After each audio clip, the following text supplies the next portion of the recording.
Oke, kita lanjut ke bab kedua. Bab kedua kita harus mengerti tentang tren.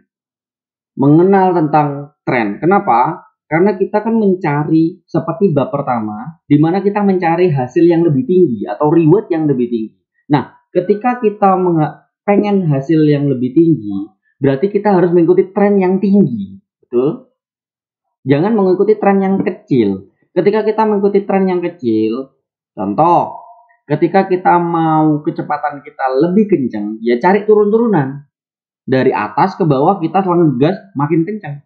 Tetapi ketika kita gas full pun, ketika dia jalannya lagi naik, ya nggak akan secepat ketika gas full itu ketika turunan.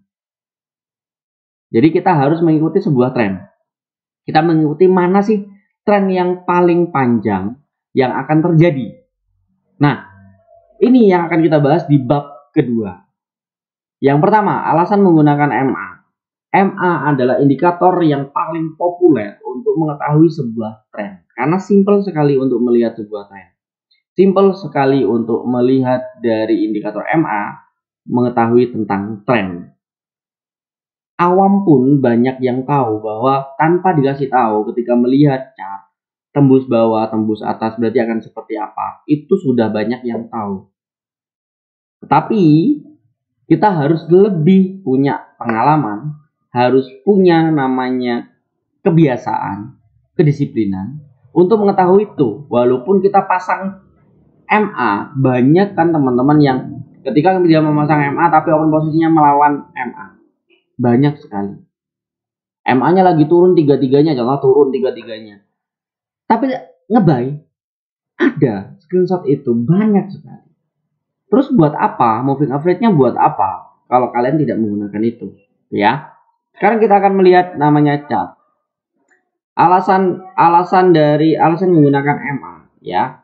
Tapi sebelumnya aku kasih tahu namanya probabilitas. Nih dia, probabilitas di mana ketika deposit 600, profitnya 800, tapi itu berulang-ulang. Depositnya 200, terus aku withdraw 100, terus ternyata loss semua. Dia udah depo lagi 100, ternyata win. Win, aku WD 400, WD lagi 100. Nah, open lagi, WD lagi 100, WD 600. WD 600, 170, terus deposit 200, loss lagi, depo lagi 100. Nah, probabilitas semuanya adalah withdrawnya 1470 dan depositnya adalah 600. Jadi keuntungan total adalah 871. Itu adalah bab pertama yang tadi yang sudah saya sebutkan tentang probabilitas. Boleh ada lossnya, boleh, tetapi ketika kita menggunakan probabilitas yang baik, risk reward yang bagus, maka hasil akhirnya adalah tetap plus. Ini belum aku deposit lagi, jadi ini karena hari Sabtu ya, tanggal 18. Hari Sabtu, jadi aku depositnya hari Senin aja, ya. Nah, sekarang kita balik ke bab 2, di mana bab 2 ini menggunakan moving average untuk mengetahui sebuah pergerakan tren. Kalau kalian perhatikan, kalau kalian cerna atau kalian lihat di sebuah gambar ini atau chart ini, lihat bagaimana ketika pergerakan itu mengikuti MA. Aku garisin ya. Nih, perhatikan. Ini perhatikan. Ini perhatikan. Ini perhatikan. Ya. Ketika mereka pergerakan price itu mengikuti namanya moving average, kecepatannya tinggi banget dan besarnya pips itu ring itu sangat besar sekali. Tapi kalau nggak mengikuti MA seperti apa? Aku kasih warna lain yang tidak mengikuti MA. Nih, bandingkan dengan yang merah. Bandingkan dengan yang merah. Ya, bandingkan dengan yang merah. Jauh sekali. Perbandingannya adalah bisa 3 kali sampai 2 kali lipat itu pergerakannya lebih besar daripada yang ikutin tren. Oke? Kayak gitu. Oke, kita lanjut. Aduh. Oke, tadi lebih besar ketika mengikuti tren. Sekarang kita hitung jumlah waktunya. Jumlah waktunya seperti apa? Perhatikan teman-teman ya. Jumlah waktunya kita akan hitung. Ini menggunakan H1 di mana per candle itu adalah 1 jam. Kita lihat dalam beberapa jam itu mendapatkan berapa pips. Dalam beberapa jam itu mendapatkan berapa pips. Oke? Kita lihat pakai kotak aja. Coba kotaknya, oh kotaknya seperti ini. Aku rubah dulu kotaknya menjadi warna yang begini ya. Aku gunakan agak tebel jadi biar kelihatan total warna kuning. Nah, dari turun ya, turun sini ya, dari sini ke sini. Oke, terakhir turun. Ini berapa candle? Ada 13 candle. Kelihatan ya di pojokan ya. Coba aku bersihkan. Nah, ini kelihatan ya. Ini ada 13. Berarti ini adalah 13 candle dengan total besarnya pips itu adalah 102 pips. 102 pips itu ini. Nah, kalau 1000 ini apa? 1000 pipet. Jadi 1000 pipet itu 10 pipet itu sama dengan 1 pip. Jadi ini 102,1 pips dengan 13 jam pergerakan. Sekarang kita bayangkan dengan yang ini. Dari sini sama sini. Sama sini, ya. Sama-sama 13 jam. Kalau perhatikan lagi, sama-sama 13 jam. Sama-sama 13 jam, pipnya hanya 47. 47,6 pips. 13 jam. Waktunya jumlah waktu sama. Tetapi jumlah pipnya sangat lebih kecil atau 2 kali lipat dari pip yang satu tren. Ya. Gitu. Nah, sekarang kita lihat lagi yang ini. Berapa jam kecepatannya? Dari sini sampai sini ya. 16 jam pergerakannya ada 130 pips. Ya. Nah, kalau yang ini berapa? 12 jam pergerakannya cuma 60 pips. Enggak sampai 56 pips begitu. Jadi kita mencari tren ini agar kita mendapatkan hasil yang lebih tinggi dengan jumlah waktu yang kita butuhkan juga tidak terlalu lama. Daripada kita menunggu yang lama, lebih baik kita menunggu yang cepat, tinggi, dan sangat besar. Oke? Itu alasannya kenapa aku ngasih tahu tentang tren, pentingnya tren. Di situ kita bisa ambil yang sangat banyak. Ya, yang sangat banyak. Pengaturan MA, sekarang poin kedua, pengaturan MA. Pengaturan MA yaitu normal saja. Pengaturan MA ada 10 ya. Moving average 10 kalau kita pakai oke.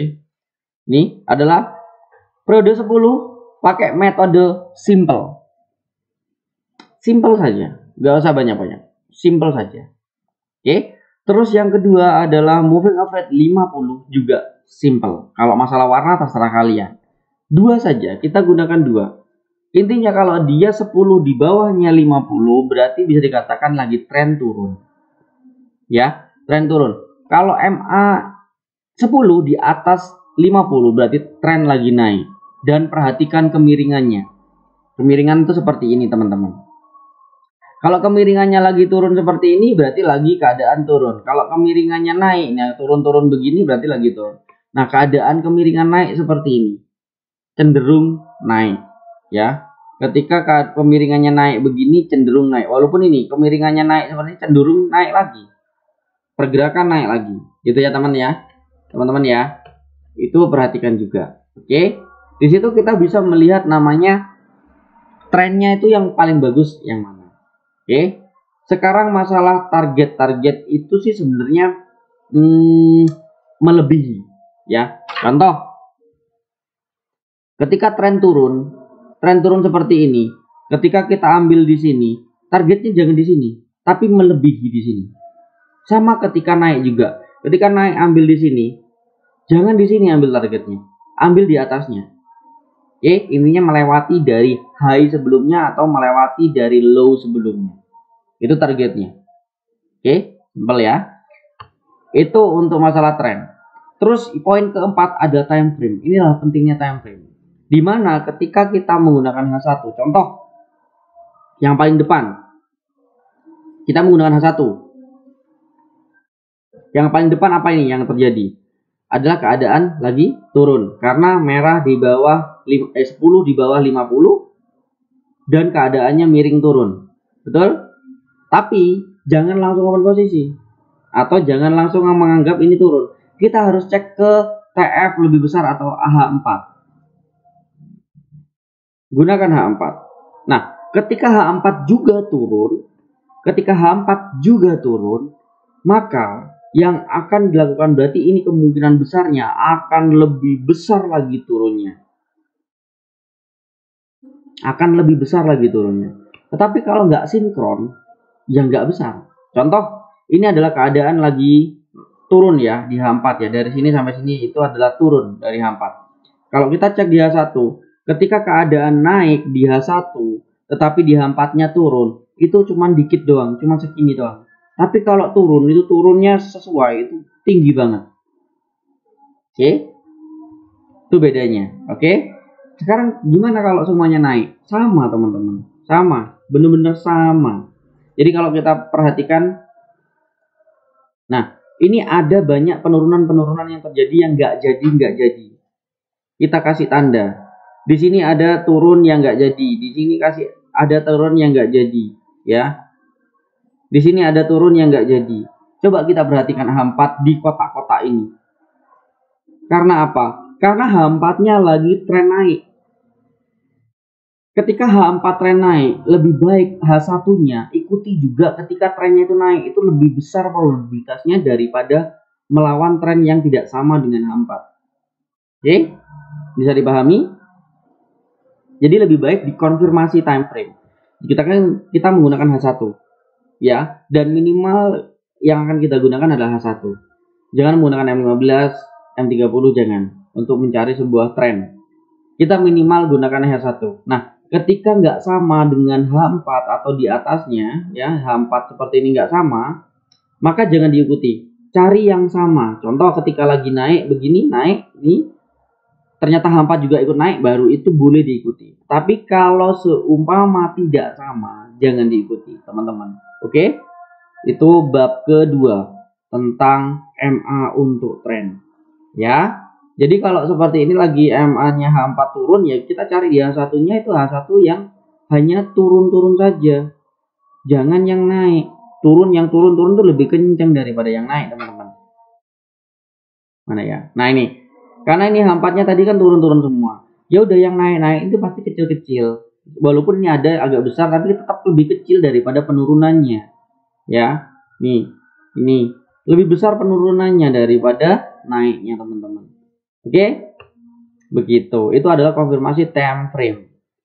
Ya, itu adalah bab kedua.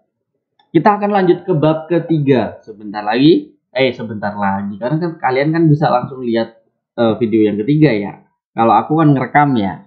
Oke, berarti kalian lanjut aja langsung ke bab ketiga. Oke, bye bye. Dipelajarin dulu, ini dipahami dulu, baru nginjak ke bab ketiga.